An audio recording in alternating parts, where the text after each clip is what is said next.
Sí, así como lo están leyendo, vamos a estudiar nuestro lenguaje común, o sea, gramática, pues.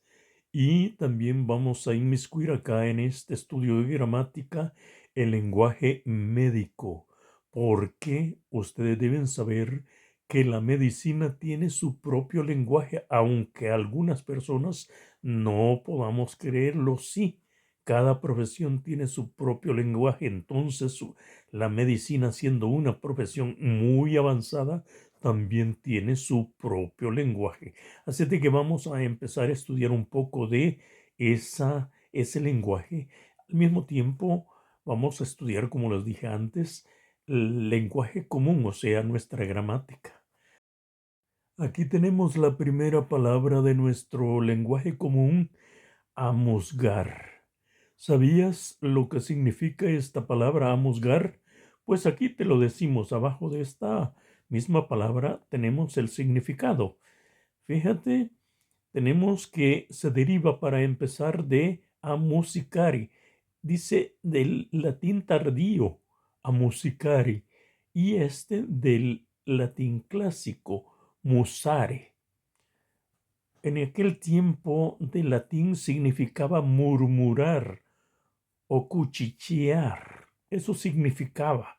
Pero de allí deriva nuestro o nuestra palabra amuzgar, que hoy en día significa cuando un caballo, por ejemplo, echa las orejas hacia atrás, y esto significa que quiere embestir, ya sea morder o cocear. Eso significa hoy en día esta palabra amuzgar, pero también tiene otro significado. ¿Cuál es este otro significado? Pues cuando entrecerramos los ojos para ver mejor, esto significa esta palabra. Ahora ya sabemos lo que significa esta palabra amuzgar.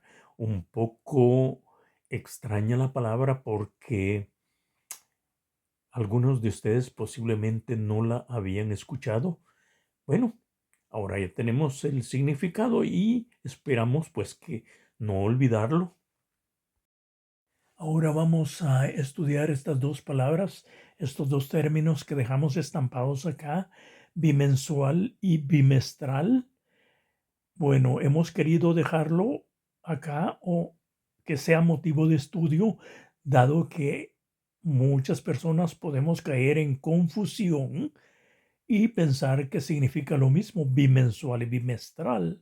Sin embargo, son palabras muy diferentes, pero como dije antes, podemos caer en confusión. Entonces dice que bimensual quiere decir que sucede 2 veces al mes. Eso es bimensual.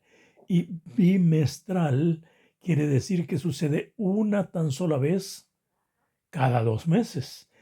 Vean ustedes la diferencia. Por eso he querido pues dejar estos dos términos para distinguirlos completamente a manera de curiosidad y porque también entran en nuestro lenguaje. Hemos querido dejar estampadas estas 4 palabras: cubo, cubo, cubole, cubole. O sea, en las primeras 2 palabras, cubo y cubo, no se nota la diferencia en la dicción. Sin embargo, si la escribimos hay una pequeña diferencia. Y lo mismo sucede con las otras palabras cúbole y cúbole. En la dicción no se le nota la diferencia, pero de nuevo, en la escritura sí existe una diferencia, pero lo he querido dejar estampados porque, y como dije antes, a manera de curiosidad, pues fíjense de que sí entra en nuestro lenguaje y muchísimas personas podrían entrar en duda si es parte de nuestro lenguaje. Pues sí, está aceptado por la Academia Real Española. Así es de que es motivo de estudio. Bueno, que lo estudiemos nosotros, no es motivo de estudio para la academia porque ya lo asentó como aceptado. Es motivo de estudio para nosotros y por eso he querido dejar estampadas las palabras y las razones por las cuales se forman estas palabras, que es a partir de las 2 palabras que hacen una pregunta ¿qué hubo? O sea, ¿qué estás fraguando? ¿Qué estás pensando? ¿Qué estás planeando? Eso sería, ¿qué hubo? Entonces, a partir de estas dos preguntas, existen estas cuatro palabras. Así es de como les dije antes, es motivo de estudio para nosotros, no para la Academia Real Española. Para nosotros sí, para que entendamos o sepamos que cuando las pronunciemos, estemos seguros de que estamos en lo correcto.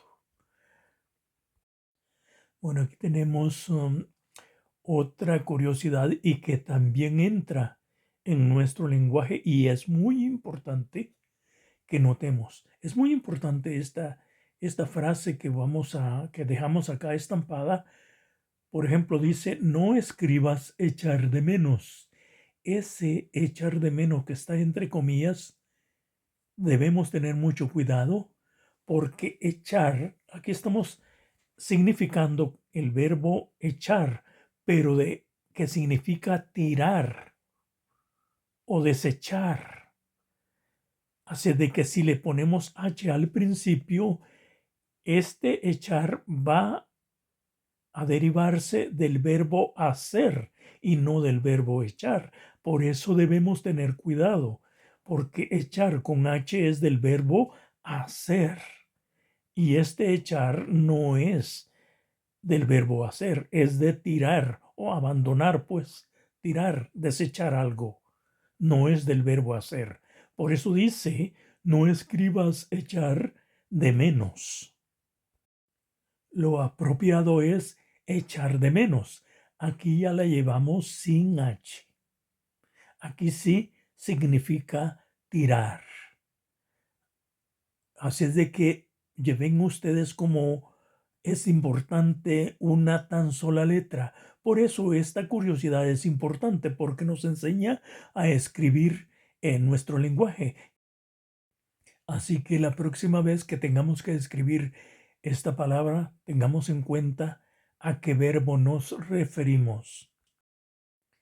Bueno, fíjense de que en la realidad no necesitamos ser maestros para poder escribir nuestro lenguaje. Sin embargo, sí necesitamos lo básico. Por ejemplo, voy a mencionar el nombre de un personaje salvadoreño, un gran periodista. Se trata de Alberto Masferrer. ¿Alguien lo ha escuchado? Bueno, este periodista fue maestro al mismo tiempo, pero él no se nutrió, él no estudió mucho, él estudió lo básico, él era autodidacta y ha dejado una estela de conocimientos muy altos. Se trata de un maestro que escribió acerca de la ética y la moral. O sea, para mí fue un gran moralista y filósofo. Entonces, este señor, como digo, y lo repito, no fue ningún licenciado, doctor, absolutamente no. Él fue, como digo, autodidacta. Él estudió por su propia cuenta. Entonces, y llegó a ser un periodista, imagínense ustedes. Entonces, cualquiera se puede nutrir de conocimientos con su propio esfuerzo y por eso decimos que no necesitamos ser maestros para poder escribir nuestro lenguaje si nosotros nos proponemos a aprenderlo. Pues esta es otra curiosidad que concierne a nuestro lenguaje y que cometemos a menudo. Este error es bien frecuente, yo lo he visto muy seguido, muy a menudo. Por ejemplo, dice, tenemos acá estampado en la pizarra, en castellano la letra Y solo ocupa la posición final cuando va precedida de vocal. Y tenemos los ejemplos, unos nombres. Uruguay, que es un país de Sudamérica, ¿verdad? Rey, y tenemos la otra palabra hoy. Ahí sí se escribe al final la Y. Pero, ¿dónde cometemos los errores? Cuando escribimos nombres de persona. Por ejemplo, he visto que escriben con Y la palabra Freddy Mari y Tony. Pues, como se sabe, y según la Real Academia Española, está mal escrito si le ponemos al final la letra Y. Se deben escribir con I. Así es lo correcto. Pero como les digo, he visto muchísimos escritos, no sé por qué. Eso casi no me interesa saber por qué, pero sí, las personas que se llaman Freddy pretenden o prefieren escribirlo con Y. Lo mismo Mari, no todas las personas, pero sí he visto a menudo ese tipo de errores. Aquí tenemos otra regla de la gramática. Por ejemplo, nos dice de que nunca se escribe coma delante de las conjunciones o, y, ni. Y nos proporcionan acá unos ejemplos. Compraron camarones, coma, limones, coma, tomates. Aquí no hay coma porque dice la regla que delante de la i, o sea, la griega, y, no se puede poner coma. Esa es la regla general. Entonces no le ponemos coma. Y tenemos la otra oración que dice, Él es único e indiscutible. Aquí, si no llevara esta conjunción deberíamos ponerle coma, pero lleva esa conjunción entonces no le ponemos coma a la oración. Tenemos el otro ejemplo que dice así. Esta es una pregunta. ¿Quieres café? Coma. Refresco. Aquí no lleva coma porque dice la regla que delante de la conjunción o no lleva coma. Entonces no le ponemos la coma. Repitamos, ¿quieres café, refresco o té? Así está bien escrita la oración, sin coma delante de la conjunción o. Y tenemos el último ejemplo, dice la oración así, no te gustan las manzanas, coma, las peras, ahí no debe llevar coma, porque dice la regla que delante de la conjunción ni no lleva coma. Leamos en la forma correcta, no te gustan las manzanas, las peras ni las uvas. No nos olvidemos que delante de la conjunción ni no vamos a poner coma. Aunque sea una sucesión de objetos, no debemos poner coma. Bueno, vamos a continuar nuestro estudio de nuestra gramática y a ver cuándo llegamos al estudio del lenguaje médico. Otra curiosidad de nuestra gramática y que debemos estudiar porque es bastante importante. Tenemos acá estampado en la pizarra que dice que toda palabra que empieza con el ya, el ye, el yo o el you, nunca le sigue inmediatamente una B, o sea, la B de burro que conocemos nosotros. O sea, la B labial. Si no le sigue una V, o sea, la B labidental que le llaman. O sea, antes se le llamaba la B V o la B pequeña. V de vaca le decían. Así lo aprendí en la escuela. Ahora no sé cómo le llamen. Bueno, pero es importante que distingamos el tipo de V. Y nos dan un ejemplo. Llave, llevar, lluvia, llovizna, lleno, llanura, llanto, llama, etc. Ahora ya sabemos esa regla, así es que pongámosla en práctica cuando nos toque escribir. Otra curiosidad de nuestro lenguaje la tenemos en este término retruécano. ¿Saben ustedes lo que significa esta palabra? Pues nada más y nada menos que es el juego de palabras en que se suele producir una repetición y nos dan el ejemplo acá. Hay gente que se ríe en el baño y yo me baño en el río. Eso es un retruécano, esa repetición y juego de palabras. Bueno, ahora vamos a empezar con los términos médicos. Como les dije antes, la medicina tiene su propio lenguaje. Los médicos, o sea, los profesionales, ellos aprenden de memoria estos términos. Por ejemplo, la mayoría de nosotros decimos sarna. En el lenguaje médico no se llama sarna, se llama escabiosis. Decimos nosotros comúnmente tengo una uña encarnada, pero en la enfermería o la medicina se conoce como onicocriptosis. Fíjense la diferencia del lenguaje médico. Decimos nosotros cuando tenemos una llaga en la boca o en los labios, me salió fuego, decimos nosotros, tengo fuego. Pero eso no se llama fuego en los términos médicos. En la medicina se utiliza las dos palabras que se llaman herpes labial. Vayan notando ustedes la diferencia de nuestro lenguaje común, o sea, el lenguaje de la calle, con el profesional. Decimos nosotros también piedras, tengo piedras en la vesícula, o alguien tiene piedras en la vesícula. Eso se conoce en la medicina como colelitiasis.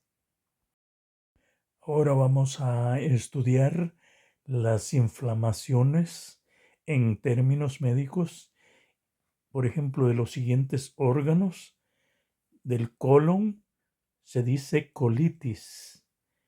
Inflamación del apéndice es apendicitis. Inflamación de la vejiga es colecistitis. De las encías, gingivitis. Articulaciones, artritis. Vejiga, cistitis. Piel, dermatitis. Cerebro, encefalitis. Como ustedes pueden ver claramente en estas dos columnas, la de la izquierda, bueno, están los órganos que sufren ciertas inflamaciones. A la derecha está el término que recibe esa inflamación, por supuesto que en términos médicos, ¿verdad? Entonces, vean la diferencia ustedes del lenguaje callejero al lenguaje profesional de la medicina.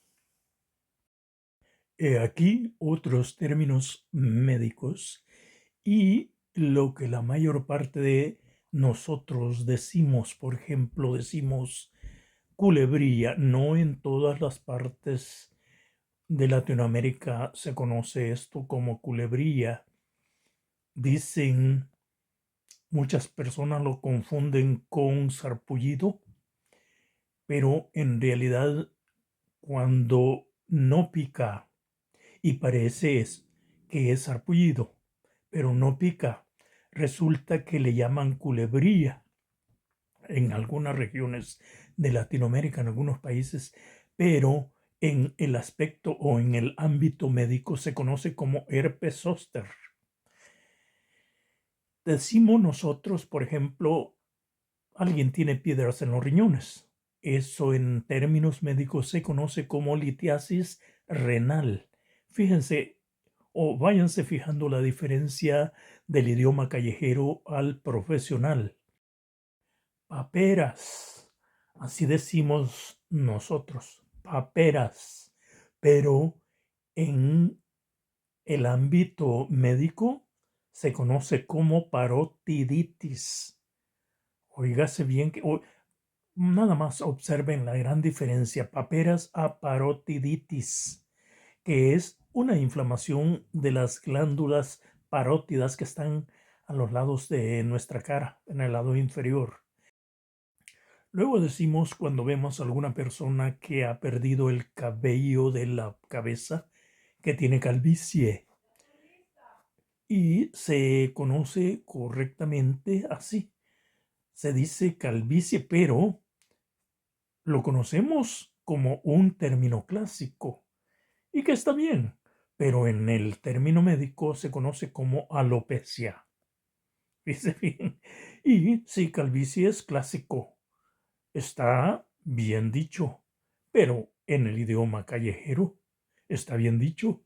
Es más, está pulcro, pero alopecia es el término médico. Entonces decimos carnosidad, por ejemplo, cuando tenemos una carnosidad en los ojos. Muchas personas le llaman nubes, pero la mayor parte, incluso los médicos, le llaman carnosidad. Pero eso, ellos están a sabiendas, pero para darse a entender al paciente le dicen carnosidad, pero eso en la realidad se llama pterigión.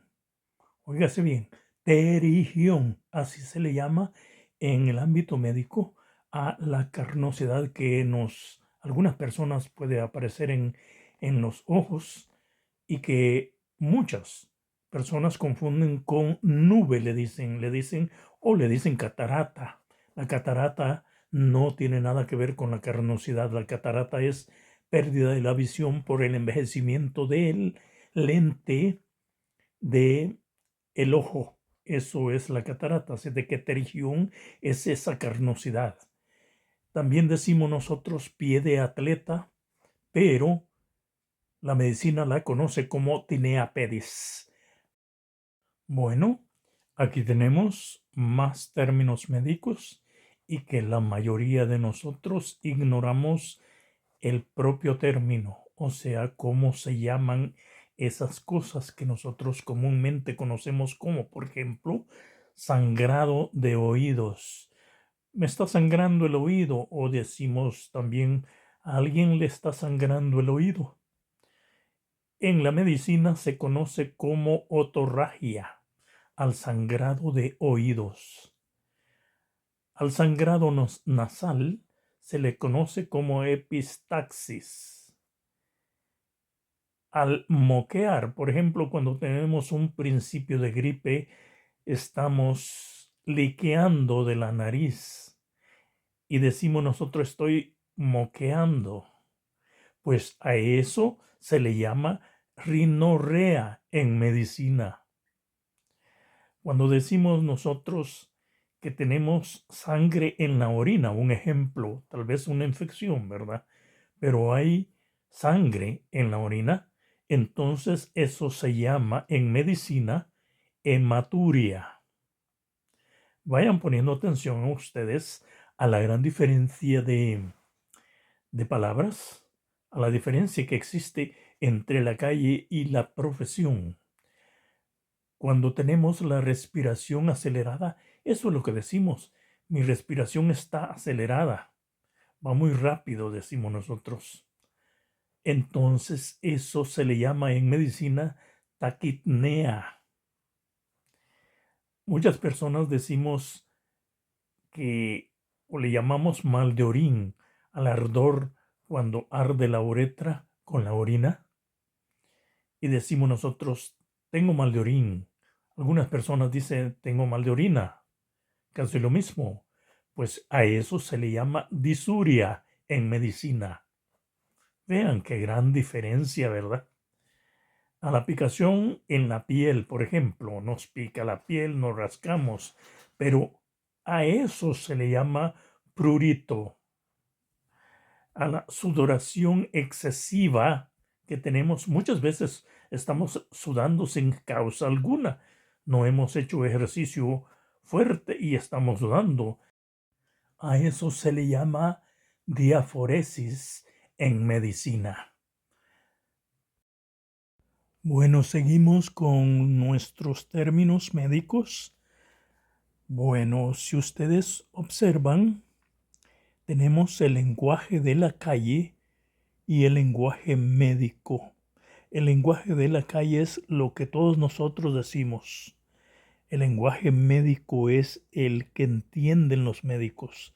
Allá ellos pues son profesionales, para eso han estudiado y entonces nosotros no les entendemos el lenguaje, aunque queramos hacer lo que esté a nuestro alcance.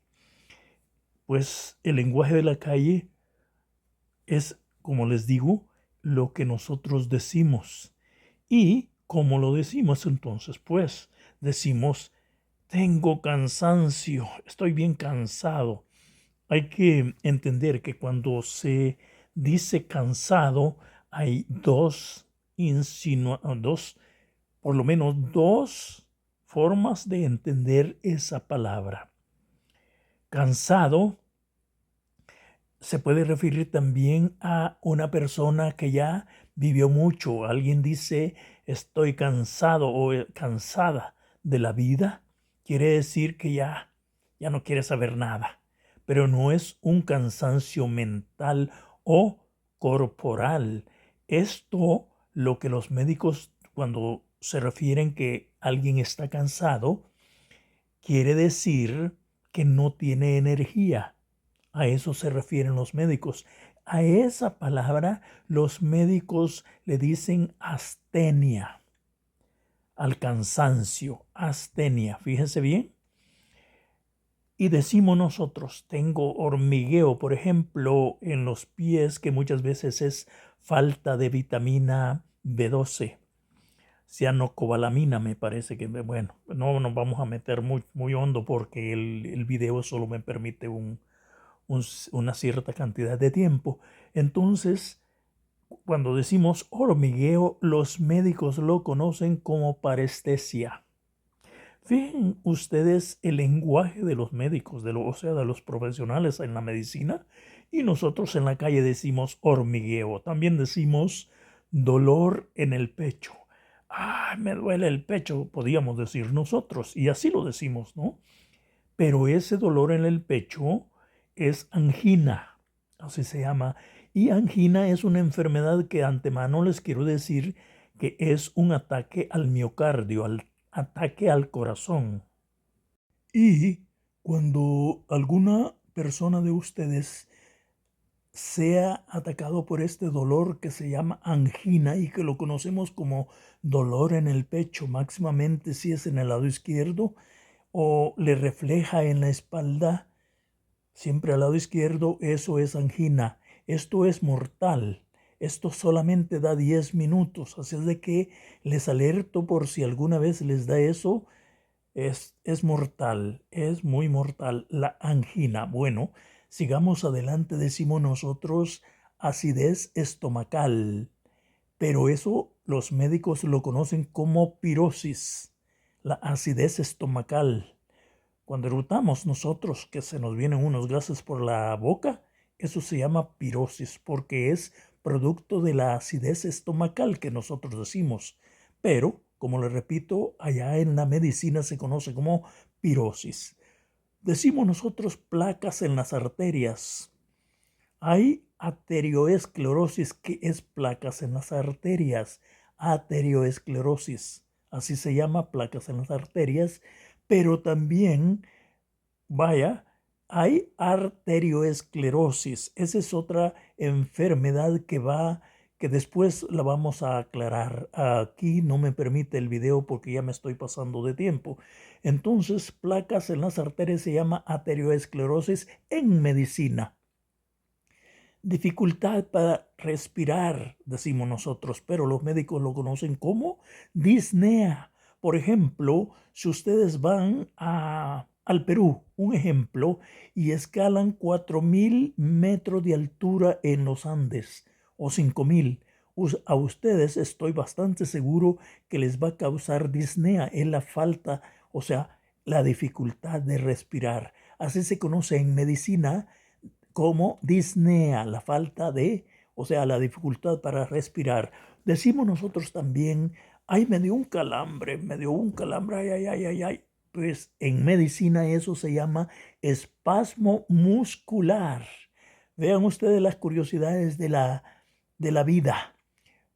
que hay diferentes lenguajes y no necesita, o sea, no necesita ir a otro país. En nuestra casa puede suceder ese tipo de lenguajes, pero les quiero adelantar a manera de medicina, cuando ustedes tengan un calambre, eso se debe a dos cosas.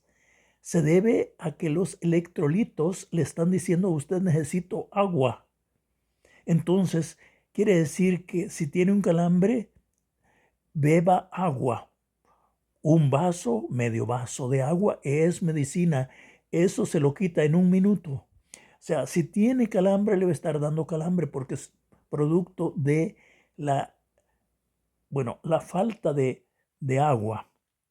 Pero también hay otro problema, que puede ser también falta de potasio. Así es de que si no se le quita con el agua, cómase un guineo o dos y eso y no le vuelve. Eso le está diciendo el cuerpo, porque el cuerpo es muy sabio y maravilloso. Le avisa que usted necesita algo. Lo que sucede es que nosotros no sabemos, no somos médicos, entonces no sabemos. Por eso es que estamos estudiando esto. Y bueno, vamos a quedar hasta acá porque YouTube no me permite más tiempo. Así es de que le quiero rogar a usted que ve este video, que si le gustó y piensa usted que le puede servir, entonces no dude, démele un like al video y compártalo, porque esa es la gracia para que otras personas aprendan y, bueno, aprendan a curarse alguna enfermedad o por lo menos aprenda a la gramática de los médicos, que aprenda esa sabiduría, o sea, hablar, tal vez no a ser médico, pero hablar esos términos que solamente los médicos conocen.